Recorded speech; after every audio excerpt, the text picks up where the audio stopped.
So one of the questions I get asked a lot is, well, what defines an attractive market? Well, I think the most attractive one is the ability to do something that can't otherwise be done, right? So without what I do, then there would be no market. And the ability to kind of create a market is really interesting.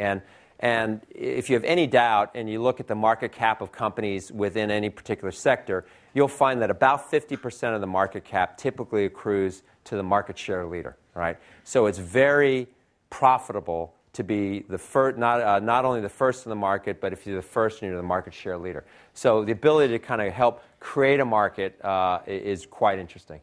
The second is something that's fundamentally changes the economics of a solution. So by doing it, you can reduce the cost by 10x, or you allow what typically wouldn't be able to be done, you can now be done.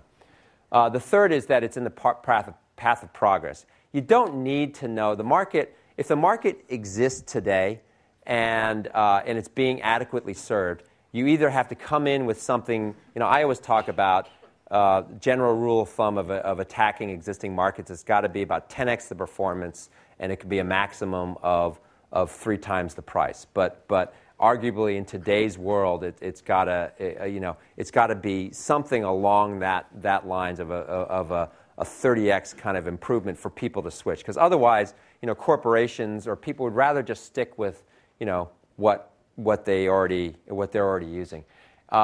So being able to look at, well, if this happens here and this happens here, I really think that this really is in the path of progress, and this is going to happen. So, this notion of something that is in the path of progress, and if it already exists, it's on the cover of Time magazine, chances are it's too late. But if it's something that is controversial, but you can argue is in the path of progress, that's probably a pretty good thing to take advantage of, or take a look at, I should say. And then the last is what, for me, defines an attractive market. I want to be able to see how a company can get north of $100 million of revenues, if it works, and ideally multi-hundreds of millions of dollars of revenue. Now, that's from my perspective as a venture capitalist. That isn't true for an individual investor or an angel investor, but for what I do, that's what I want.